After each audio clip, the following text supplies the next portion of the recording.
Alright guys, welcome back. Now we're going to tackle Clifftown. I always like Clifftown. It's a very kind of, not difficult level, but it makes you think a little bit. Makes you sort of think outside the box in a way. Here we go. Oh, we are greeted with a very savage looking guy with a metal cape? How does that work? Well, anyways. So there are some gems around the back here. Although I don't think we can get the ones around the back until we do a bit of gliding later on. We'll see that fairly soon. May as well pick these up for the time being though. And I know there's an egg thief somewhere around here. Get you, and flame you. Now what are you supposed to be? I see that you're stirring some kind of pot of... God knows what that is, some psychedelic stew, I guess. Didn't I kill you? Yeah, you got the big ones there, and you got these little guys with the shields, so... Yeah, I didn't get a gem from that, which means he just respawned after I killed him. Fair enough. Got little lizards as well. Hey there! Tries to slap me. Gotta make sure you flame all these cauldrons, because there tends to be some gems lying around in these as well. Ah, there we go. So you'll notice there's kind of all these platforms raised up around the level. And most of these you probably can't get to from the start, because you've got to actually get to some high gliding point later on. I mean, the whole level pretty much focuses on this one, you know, high gliding point you're supposed to get to, in which you can get to pretty much any point on the map, once you get there. I think it's very well done, this level, actually. Lots of gems hidden around the sides of stuff. Boom, boom. Okay. There's a dragon right at the top there, you can see. Now, let me see. Yeah, I think that's the highest point in the level, that one. So definitely going to get him in a minute. Definitely going to get you now, Halvor. How's a dragon supposed to flame metal armor anyway? Remember, Spyro, flame won't harm metal, but charging with your horns, that should do the trick. Sound advice. Have you noticed that all the fairies look exactly the same on all these little save pads? Sort of like all the Nurse Joys in the Pokemon series. Just every Pokemon Center has the exact same person working there. I think they passed them off as like cousins or something in the anime series. It's like, oh, you're the Nurse Joy I saw from before. No, I'm Nurse Joy's cousin, also called Nurse Joy. It's like, oh, okay. Right. There's the egg thief dealt with. Much less of a challenge than the other one. Some of the egg thieves earlier on are pretty easy, but like later you have to integrate stuff like supercharge and, you know, going around half the map, that kind of thing. Yeah, I'm thinking of you, Treetops. A couple of others as well. Actually, Treetops, you're not really chasing them around and around. You just have to do a lot of complicated stuff to actually get to them in the first place. But yeah, I think there's some which are pretty hard to chase down and take quite a bit of effort. There's a life there. So now we've got to make our ascent up here. I think the end of the level's up there, but most of the stuff you need to get is actually over the other side. It's quite happy music in this as well. Do do do do do do do. So yeah, like I was saying a couple of videos ago, I've pretty much just moved into my house for university. And for like the first couple of days or so, we were just shopping around, you know, bringing in all the food and like bins and stuff that the landlord apparently didn't provide. And, ooh, I forgot I can't flame you. So just general stuff like that. And you could tell like everyone was moving in at this specific time, because you go around the supermarket, like I think we went to Tesco or whatever, and like pretty much everyone you could see was a student, and they'd all be carrying an assortment of random items. Like we look like proper students getting back on the bus, because we bought a bin for the kitchen. It's like a big 10-litre bin or whatever. And we just filled the bin with stuff instead of actually using bags. It's like, oh, typical students. I think some woman actually said that to us on the bus. Oh, typical students. Oh, look at you. Look at that, Heston. But like, yeah, that was a fun couple of days, just doing shopping and stuff. Getting everything in. It's like the first time I've actually, you know, had to manage a house for myself.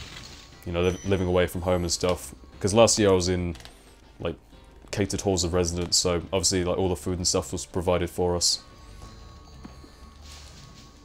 Nope, still looking for elusive exploding cactus. Alright, this is where the fun begins. All that over there is stuff we need to get to. You wouldn't even notice at first, because that just looks like it's going to be outside the map stuff.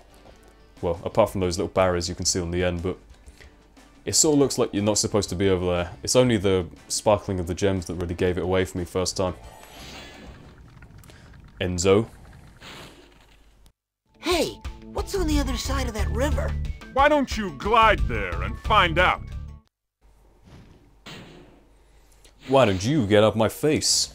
Actually, that also gives it away. I don't know why I didn't realise it from hearing that dragon, but I think I used to just skip all the dragons as a kid. Very useful information at times, though. Right, here we go.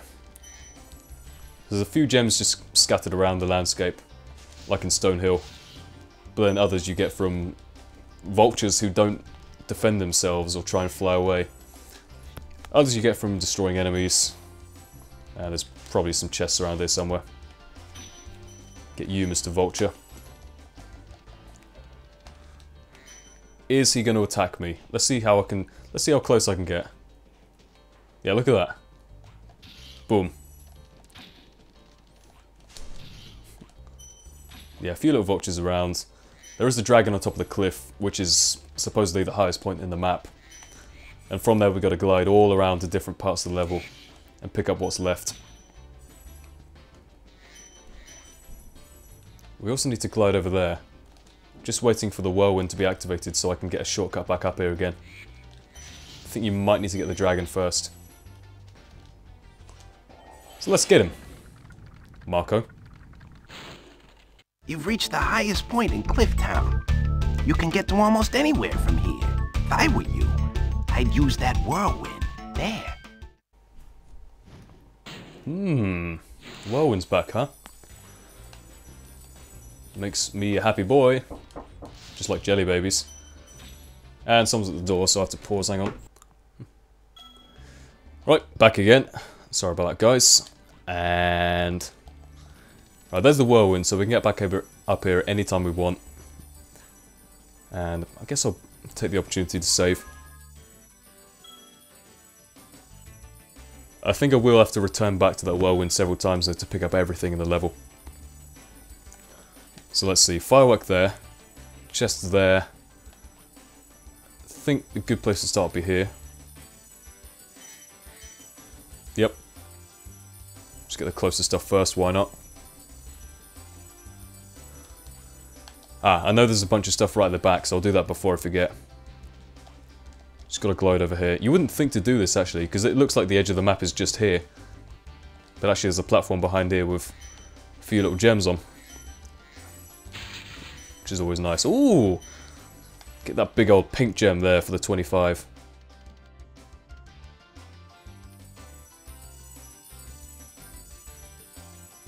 Right. Next is going to be here. Assuming there's a grand total of 400 gems in this.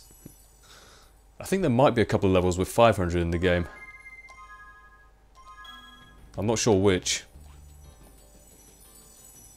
Possibly not in this world though. I think Ice Cavern has 400 or 500. Right, next is these. Then we're going to get the firework, which should blow up that little box over there. Right, how many have we got left? 30. Sorry, 25. Nice round number. So I assume, whenever I see like a nice round number remaining, like 20 or 25 or whatever, I assume it's all going to be in like one metal container. So I'm hoping it's all in there. I don't know if I'll make this glide. Nope. I think that glide we have to make from the other point, from the other side. Oh, there's a convenient whirlwind here. Yeah, from here I should be able to get it.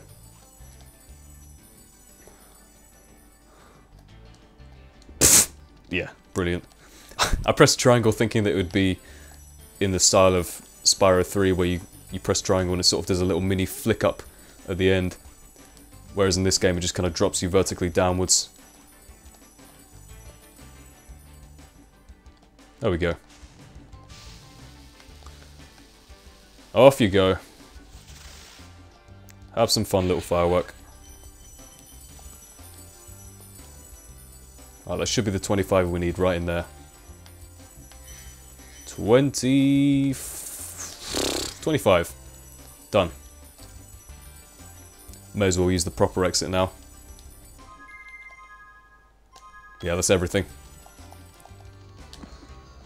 Well, that was fun. I think now we've got to brace ourselves for Ice Cavern, which is actually pretty hard. If you're able to get everything. I mean, quite a big level, stuff's quite spread out. And there's like one little part of the level where there's a few lives kind of clustered together, which I've never ever been able to get in all the times I've played this game. I mean, it's like, it's non-essential because there's no gems around there, but I don't know. Maybe we'll get it this time. Anyways, next time, guys, we'll do Ice Cavern, so I hope you enjoyed the video, and I'll see you later. Goodbye.